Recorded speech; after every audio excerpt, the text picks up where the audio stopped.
Elisabeth Borne, qui est ministre de l'Éducation nationale, nous a terriblement choqués, le père d'Elias et moi. Elle a tenu ces propos.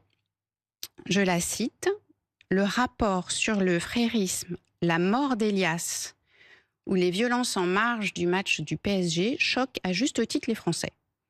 Mais on ne doit ni légiférer à chaud, ni dans l'émotion. On parle, au milieu de tout ça, du meurtre d'Elias. Ce serait bien d'éviter la surenchère de mesures éculées qu'on trouve sur l'étagère à chaque actualité dramatique. On doit s'attacher à identifier les causes qui conduisent à ces faits, à apporter avec sang-froid des réponses cohérentes, efficaces et réalistes.»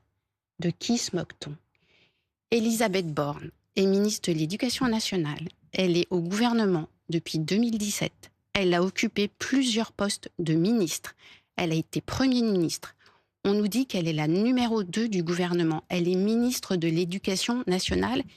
Madame Elisabeth Borne veut réfléchir, veut prendre le temps de réfléchir, mais on n'a plus le temps de réfléchir. Le meurtre d'Elias, c'est pas un fait divers, c'est un fait de société.